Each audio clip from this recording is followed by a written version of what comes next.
News Talk 640 WFNC. Man, this doggone hour is just about gone here. You wear me out.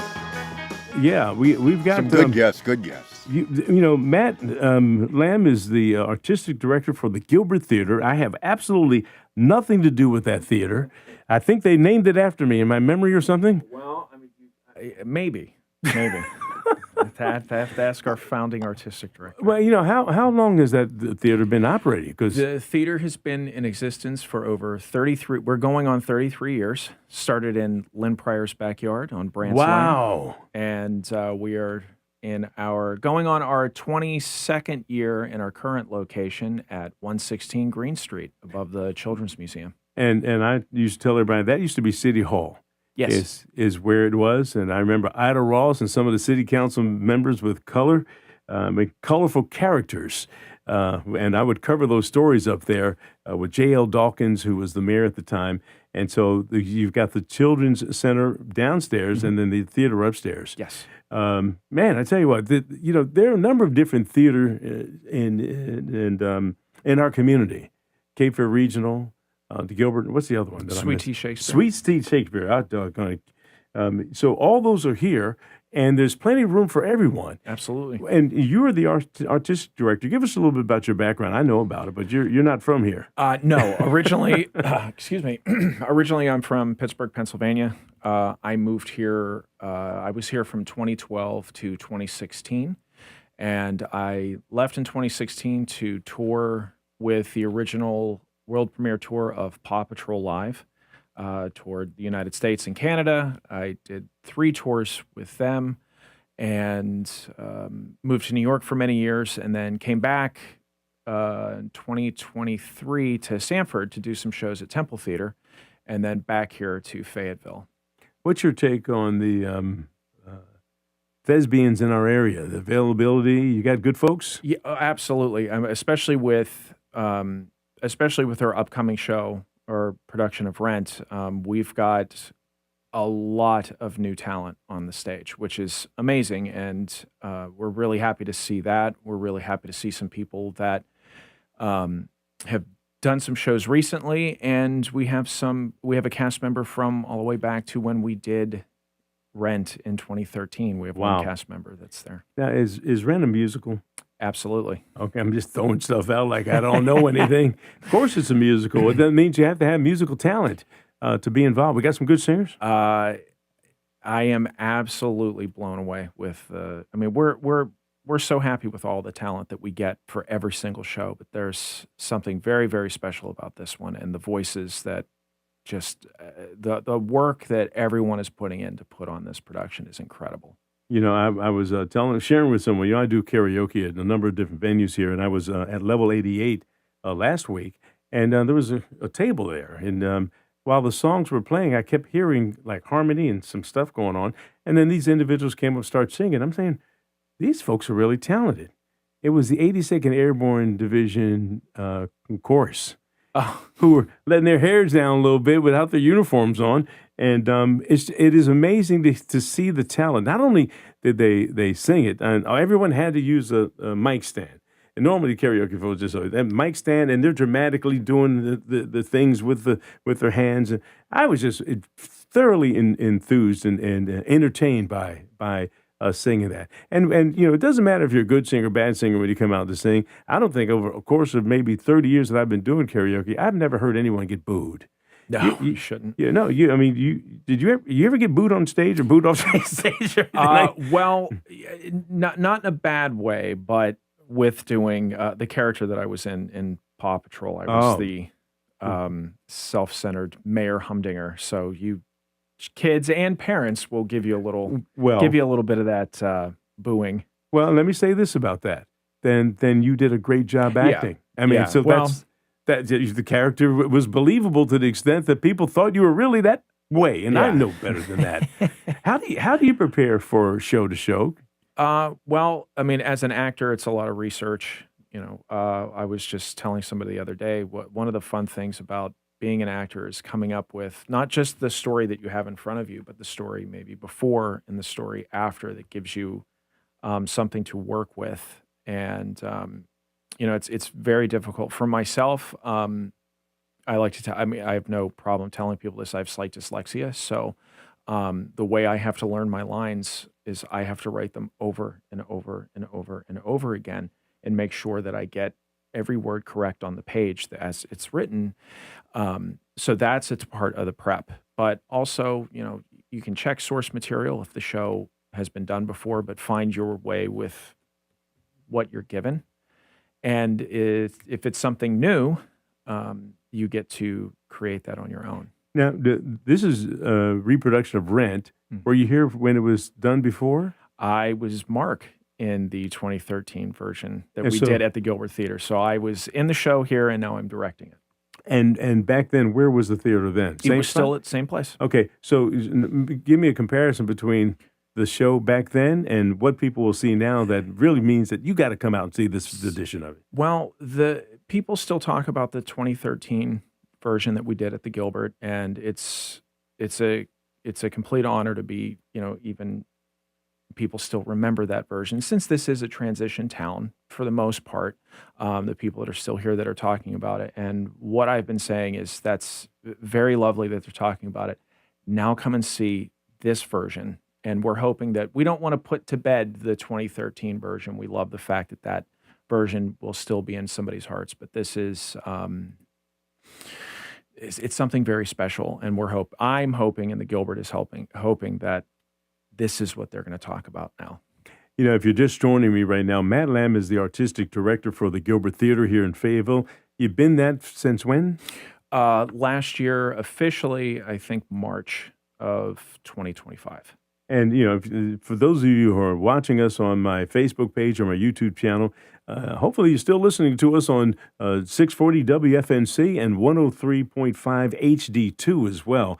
So we just like adding the podcast to this so people can see who's talking as well. Sure. And give folks a chance to know that this community is real active in a number of different positive things. All right, give folks. You say Rent is starting this weekend, or when is We it? open Friday night, the 15th. We open at 8 o'clock. Show starts at 8 o'clock. We run until May 31st. It's Friday at 8 o'clock, Saturday at 2 o'clock, Saturday at 8 o'clock, and Sunday at 2. So you get 3 weekends and 4 chances to catch the show. Tickets for this are selling fast. So you want to get your tickets in advance. You can get them at gilberttheater.com, and you can call the theater, 910-678-7186. We always encourage people to follow us on Facebook and Instagram. But like I've been telling people, we've been getting a lot of phone calls leading up to this. It's also a word of mouth town. So we want to make sure that, you see the show, or if you don't see the show, let someone know, because somebody probably knows this show, Yeah. and we want them to come out and see And it. again, we've got 3 different areas where you can go see shows, and they seem to be always packed because the intimacy of these theaters. It's not like you're so far back that you're not going to see. You about feel the artist, and just give me the makeup and the composition for the Gilbert Theater. So we are an 80-seat black box theater, and one of the wonderful things about this space that we have is that when you are seeing a show, it's almost like you're watching a live show in your living room. But especially with the material of Rent, with this feeling of community and togetherness, you're really going to experience this material because it's right there. And in terms of the technology, I guess I'm big on technology for microphones and speakers and things like that.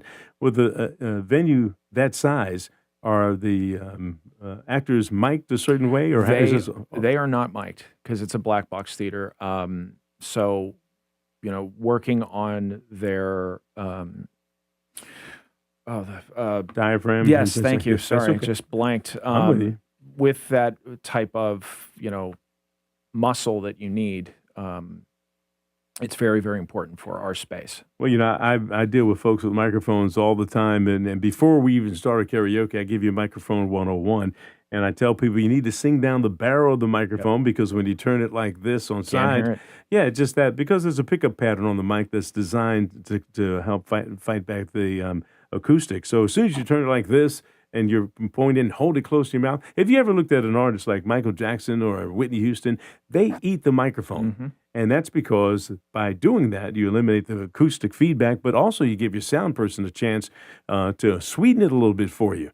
And in this case, you don't have that. They got to sweeten themselves. That's right. I normally tell folks, give me your cheerleader voice when you get ready to get up there and do what you have to do, because it's big. Just like, I took a few classes at Dickinson College in acting, and, the movements have to be a little bit bigger than you would normally do when you're just talking to a friend, because you're, upstage, downstage, or you may be backstage in the rear of the stage. And every movement that you make goes along with really emphasizing the storyline of what it is you're trying to do. It takes special people to do this. Yeah, we got a lot of great, from almost beginners to, we have, what I'd say like is a veteran, someone that has an extensive resume. So that's what's so wonderful about the Gilbert too, because we have the ability to do those things, especially with casting. So, but you're going to see the complete gambit of talent. But they are all working for one goal, and it's the material of the show. And that's, speaking of just that togetherness is also the backbone of our show. Even though we do have our 8 principal characters, the ensemble is working very, very hard on this show. It's almost like a football team or basketball Absolutely. team. The camaraderie Yes. amongst those who act, especially when they say break a leg. What's that from? I mean, there's something that went through I can't have a great remember. show, but whatever it is, the main thing is there's chaos sometimes behind the scene. My wardrobe doesn't work and everything, but when it's all over, what a great feeling. Yes, absolutely. I mean, especially with, like I was saying, our ensemble. I mean, there's a really quick turnaround toward the end of the show where it's just drop your jacket, put a different jacket on, and it happens almost instantaneously. They walk off, they got to come right back out. Okay. So, Give me the crystal ball. We're doing Rent coming up. What's coming up here beyond that? What's the vision? so we've got our Gilbert Glee and Glee Junior students will be doing a production of Annie Junior. That's coming up June 13th and 14th. We have 2 shows on the 13th, 3 and 7 o'clock, and then Sunday the 14th at 3 p.m. We have our annual Playfest, which we have shifted to June. That's coming up June 26th, 27th, and 28th. Those tickets, it's a minimum donation of $10. Then we move into July, which brings our youth summer camp, which we still have a few spots available for registration. That's going to run July 13th through the 25th, and those students will do a production of The Fantastic Mr. Fox. And there'll be 2 performances, I believe Friday and Saturday at 7 p.m. We may do some shifting with the times. And then we go right into a very quick break, and we go into our 33rd season. Well, man, congratulations to you, and I appreciate the phone call. You said, "Hey, Gil, I got Rent coming up. Any Yes. room for me?" And so, there's always room. Well, thank you. We appreciate I always like to get. This is about finding out what's going on in a community, and I've always said to everyone, if you say there's nothing to do in Fayetteville, do you take the rock off your head? Because Yeah. you got to be living under a rock. There's always something to do and something entertaining for you in downtown Fayetteville or just around in the community as well. All right, Matt Lamb, the artistic director for the Gilbert Theater. It's a pleasure to have you here. Oh, thank you. A good Mother's Day, because it was rough on some people yesterday. Yeah, we were actually we're going into tech, so we were doing a Mackenzie Uwabari, who's our office manager, lighting designer. Grant, we all wear many different hats. Grant's manager. We were actually at the theater starting lighting tech to get a little jump on this week. All right, well, break a leg, whatever that means, with the show coming up here. All right, you're listening to News Talk 640 WFNC. We've got Fayetteville's most dependable forecast with CBS 17 meteorologist Matthew Huddleston. Increasing clouds throughout the day for a mostly cloudy afternoon. High in the upper 70s with a few scattered showers around. Then mostly cloudy overnight and to start off the day on Tuesday, gradual clearing for more sunshine and a high in the middle 70s for that second day of the week. That's your Fayetteville forecast. I'm CBS 17 meteorologist Matthew Huddleston. Matthew, you're doing a great job. 68 degrees right now. Fayetteville, Hope Mills, and Fort Bragg. You're listening to News Talk 640 WFNC.